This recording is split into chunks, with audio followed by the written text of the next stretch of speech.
होतीये आणि भारतीय लष्कराची आज सकाळी 10 वाजता एक महत्त्वाची पत्रकार परिषद पार पडणार आहे। ऑपरेशन सिंदूरची माहिती यामधनं दिली जाणार आहे।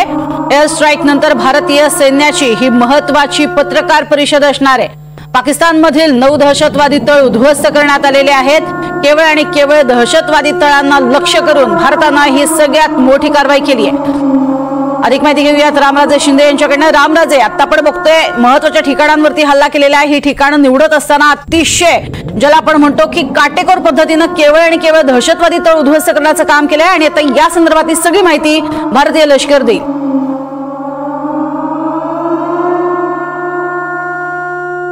बिल्कुल आत्ताच माहिती मिळाली ते म्हणजे की मुरिदके जो पाकिस्तान मधला भाग आहे, पीओके मधला भाग आहे, तिथल्या लष्कर ए तोयबाचं जे हेडक्वार्टर आहे ते सुद्धा उडवण्यात आलेलं आहे। त्यामुळे जे हेडक्वार्टर आहेत लष्कर ए तोयबाचं, जैश ए मोहम्मदचं आणि त्याचबरोबर जे दहशतवादी संघटनांचं हेडक्वार्टर आहे ते टार्गेट करण्यात आलं होतं आणि त्यासाठी अगोदर पूर्ण अभ्यास करण्यात आला होता, रेकी करण्यात आली होती। कोणत्याही सामान्य नागरिकांना कोणती इजा होऊ नये, त्याचबरोबर लष्करावर सुद्धा हा हल्ला होऊ नये आणि त्यामुळे टार्गेट जे ती निश्चित करण्यात आली होती आणि त्यानुसारच हा हल्ला जो आहे